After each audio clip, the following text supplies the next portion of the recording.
ఇలా వైకుంఠం అంటే ఎక్కడో లేదండి. అది ఒక తిరుమల కొండపైనే ఆ భగవంతుని దగ్గరే ఉన్నదని నేను విశ్వాసంగా నమ్ముతాను. అసలు ఈ డెకరేషన్స్ చూడండి, ఆ సెట్టింగ్స్ అవి అస్సలు అద్భుతం.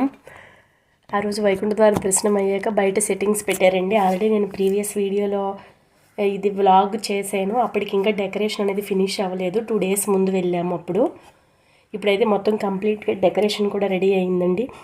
అసలు ఆ పళ్ళు, ఫ్రూట్స్, పువ్వులు అసలు ఎక్కడెక్కడి నుంచి తెచ్చి ఎలా డెకరేషన్ చేశారంటే అసలు ఒక అద్భుతం. అసలు మూవీ సెట్టింగ్స్లో కూడా ఇంతలా ఉండదు. అసలు నా భగవంతుడు అంతలా చేయించుకుంటాడు తనకి నచ్చినట్టు.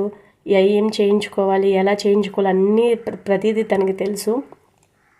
నాకైతే అసలు రాబుద్దే కాలేదండి. అక్కడి నుంచి అన్నీ వండర్ఫుల్గా చూసి అక్కడే ఉండిపోవాలనిపించింది. నేను రిటర్న్ 3 times ఈ డెకరేషన్ చూడడానికి మళ్ళీ వెళ్ళాను లోపలికి. వన్స్ చూసేసి ఫస్ట్ సాటిస్ఫైడ్గా మళ్ళీ వీడియో షార్ట్స్ కోసం వెర్టికల్గా, హారిజెంటల్గా మెయిన్ వీడియో కోసం తీసుకుని 4 times మొత్తం చూశాను. అయినా కానీ నాకు రాబుద్దే కాలేదు. అసలు ఎంత ఆనందంగా ఉందండి. కింద పళ్ళు దూది వేసి అదంతా మొత్తం అబ్బురపరిచేలా ఉంది. స్వామివారి డెకరేషన్ కూర్చున్నట్టు నిజంగా అసలు చూసిన వెంటనే అసలు నమస్కరించుకుని అసలు తండ్రి నువ్వు ఉంటే చాలు ఇంకేమీ వద్దు అన్నట్టుంది.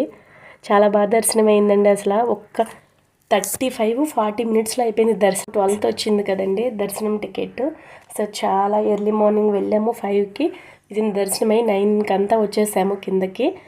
మీరు దూరంగా ఉన్నవాళ్ళు, ఎవరు రాలేని వాళ్ళు వీడియో చూస్తారని తీసాను. ఫుల్ వ్లాగ్ మన ఛానల్లో ఉంటుంది చూడండి.